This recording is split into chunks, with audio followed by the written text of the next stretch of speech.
You're waiting, aren't you? Someone out there right now is waiting. They're waiting to see if the streak has continued and I have someone else to shout out, or if we will finally be going back to my normal standard intro for a video and the streak of new patrons has finally run out. You're waiting to see exactly how I'm going to open this video just for sheer curiosity. So, with that said, before we begin... you people are ridiculous. Thank you very much to Abe S. for joining my Patreon campaign. I deeply appreciate it. Thank you guys so much for the support. It has meant the world to me. You guys are keeping this daily streak alive. Suddenly, you guys are doing a daily streak. So, you know what? We're going to keep doing my daily streak. All right, so we've done something like this before. And in fact, it's the same website. We're back on thegamer.com. And this is yet again another list of what someone says is a bad list of Transformers. I say it's a bad list. So I've done this before, and this is kind of low budget. I will admit, I just kind of need content for the day. But also, I kind of go to things like this, and I kind of put it on blast because these people are paid to write these articles and be featured on big websites like this. And when you do that, you're kind of presenting them as some sort of expert. Now, I've been at this a long time. I would never call myself an expert because there's just so many realms in Transformers I am not as knowledgeable about. I'm not as knowledgeable in the comics. I'm certainly not as knowledgeable on the business end of it. But you know what? There are things I know, but I wouldn't say I'm an expert at it. These people profess themselves that way. That's why they get paid to write the articles and why I need a Patreon, which I deeply appreciate. So, let's take a look at what they consider to be 20 Transformers with bad transformations. Now, I'm expecting things to pop up in here. There's things in this list that are things that I would say, but there's also things that just kind of make me scratch my head. You know, so if we kind of scroll down and we see the first listing, okay. Optimus Prime as a Shoop. That is a weird one, okay? I will admit, that's a very weird one for Transformers. Thematically doesn't make sense. You know where it makes sense? It makes sense because shoe collecting is a thing. So there is a cross market to this, and there is an appeal outside of Transformers. You know, it is a weird thing for a Transformer to turn into, but it's not necessarily for a Transformer fan. It is for a tennis shoe fan who sees a cool novelty in this. It's not something specifically for us. If we like it, fine. If it's an oddball thing you want to collect, great. But understand, it's not bad just because it's not for your particular interest, right? Okay, so things like that. You know, just lack of broad understanding on some of these. And then there's things like this, where they put G2 Sizzle on blast just because it has this super bright color scheme. Now, I never saw Sizzle as a kid.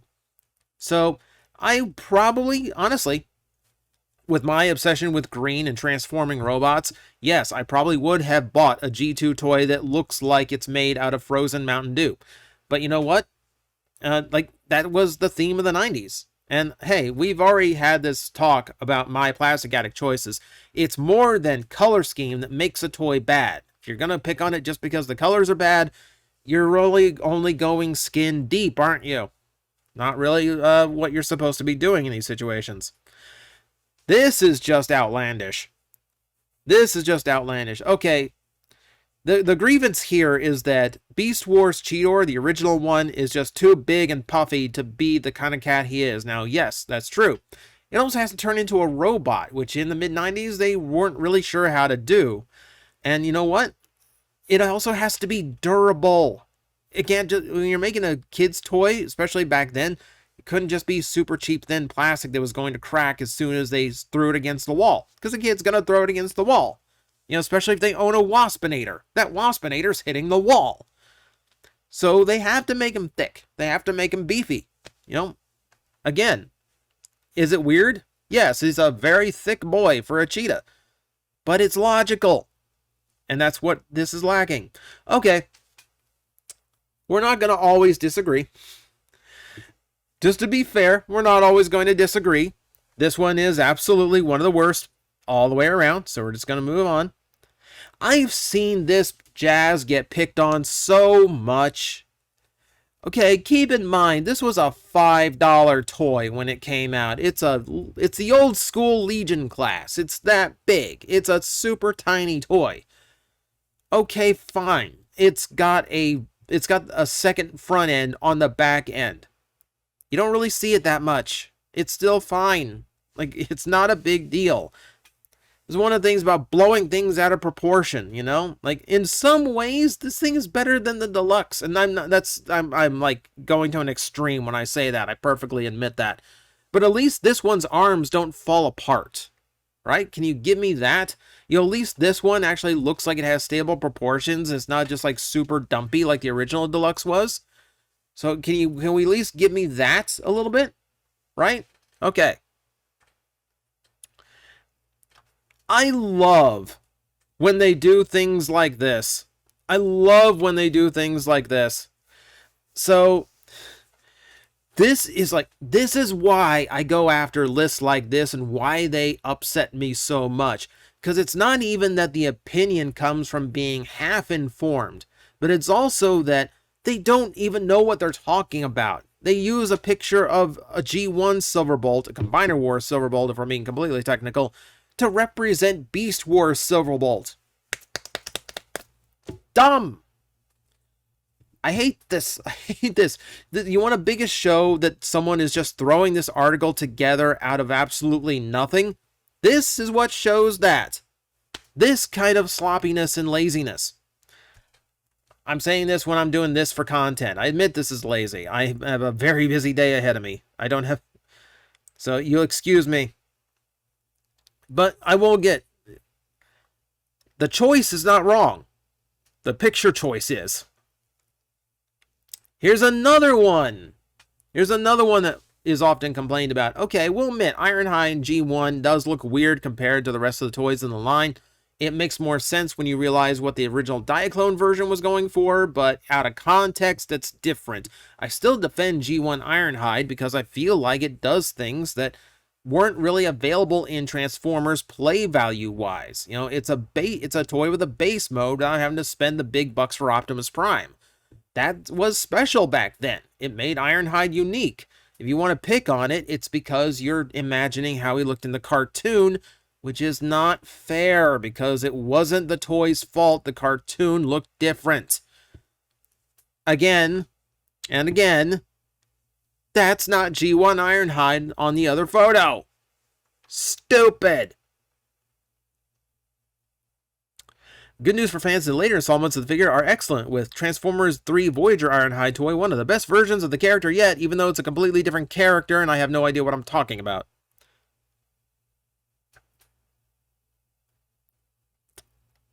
I have another video series where I need to talk about Scalpel. And I'm like literally years overdue on talking about Scalpel, so we will move on. It wouldn't be a bad take list without pretenders, right?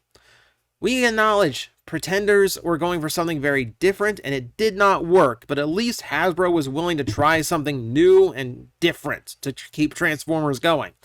Okay, that's fair. I think that's a fair assessment. We will acknowledge that the vehicle modes on the internal robots were not great. A lot of them depended on the accessories they came with in order to look like the vehicle, and a lot of them were just like yoga positions patterned into a vehicle. Okay, doesn't necessarily make them bad, but man, they were definitely different.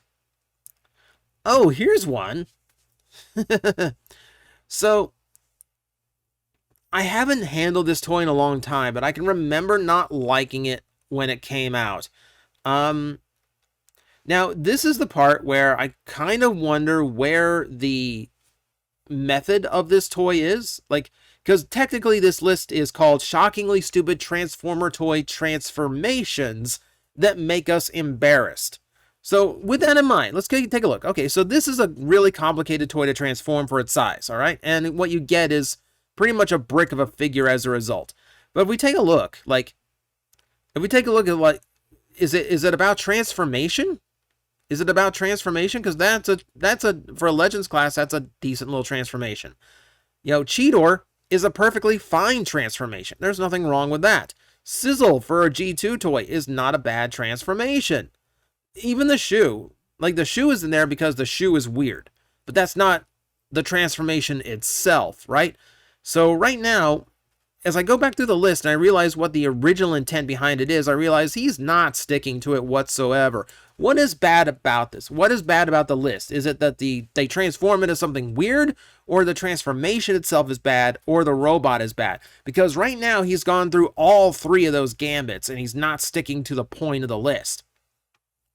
And we're only halfway through. Let's see what number 10 is. This is my favorite.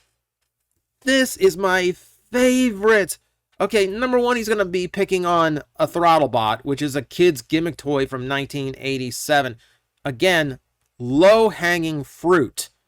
Okay, this is why I don't do gimmick toys for Plastic Addict, because I'm aware of what they are, and I'm aware they're not going to compare to a normal Deluxe or Voyager class. It's not fair. This is not fair. But I love when they pull third-party Transformer toys out of thin air and make them out like they are real product and compare them to past product. You want to talk not fair? It is comparing that wide load to the original wide load. It's just not right. And it's stupid. And most of the time, I guarantee you, the author of this list had no idea that that was an unofficial one. Now, that's partially third party's fault for creating so much brand confusion. Also kind of shows how casual the writer was. And if you make such a casual mistake on your list, you shouldn't be paid to make the list and present it as an expert when you're not. Okay. Eldritch Horrors in Disguise. We've got 2 completely different versions of Octopunch going here. The original Octopunch for a Pretender, again, I didn't think is that bad for a Pretender. I mean, if anything, that crab mode, his original robot mode forms, is a little bit different than the rest of the Pretenders, and it comes together better than a lot of the vehicle Pretenders did. So, I don't know. Like, I think that is, again, low-hanging fruit and kind of off the base. There's worse Pretenders you could have brought up. But once again, you're doing you're doing that thing where you're going back to the same fruit over and over. All right. War for Cybertron Metroplex. Guess what? He transforms legitimately exactly like the original Metroplex. If you want to redo it so that he forms a whole city, that's fine. But if you want to redo it and make a modern version of the original toy, the only thing I would have issue with is the fact that it's based on a video game and not the original aesthetic. That's the only reason why I want another Metroplex toy down the line. But yeah, like, it's fine. And his issue is that the robot is too big and clunky. Really? Really? Granted, this is before HasLab Unicron became a thing, so we have a new definition for big and clunky as far as robot modes go. But honestly, this toy is not bad. It's a 2-foot-tall figure, and it's super cool when they have such a big figure. Like, it's not the toy's fault that you don't like big toys. That is a you problem. That is not worth making fun of the toy for. And you're going to... Okay. As far as creepy Transformers go, it's hard to look past Reflector. Okay. What is creepy about a camera to you? Because, yeah, it's really just, you know, like, illicit reasons for distrusting a camera. What are you accusing a toy of here? No, I'm just saying. Remember, this is Generation 1.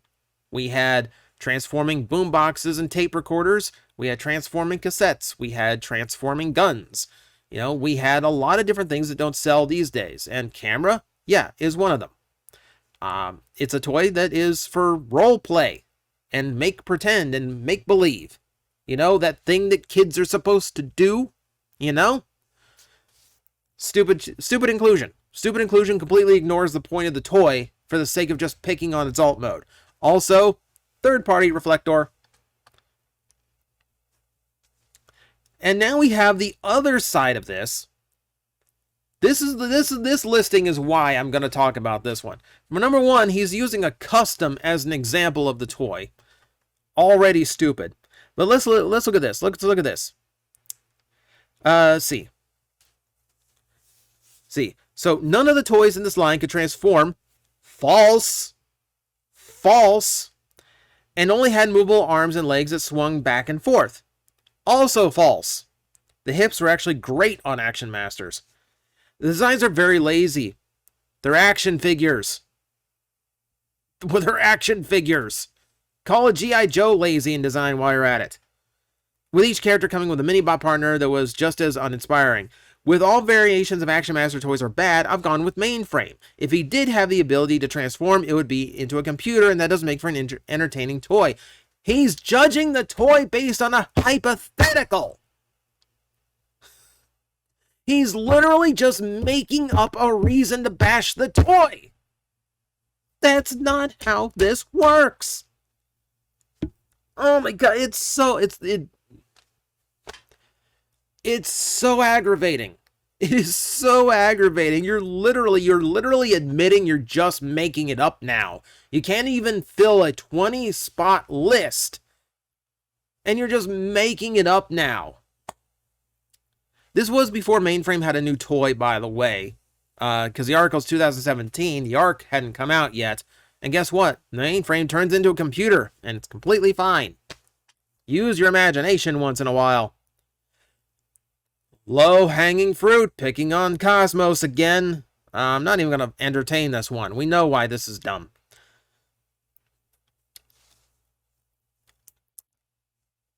They're not picking on the twins here. Well, they are. They are. But they're picking on the ice cream alt mode. Guess what? The only time anyone seems to have liked the twins is because of the ice cream alt mode, because it's the only time they were unique and stood out and weren't doing something inherently racist with their performances. This is about the only way people actually liked the twins, right? And at the very least, it's unique. We never had one before, never had one since. You know, again, you pick on it because it's different. Not cool. And again, we're going to talk about the color scheme thing. Again, the 90s were different. Every toy line depended on these super bright neon colors. Judging it for the times is also not fair. It's why I don't do G1 on Plastic Addict. Moving on.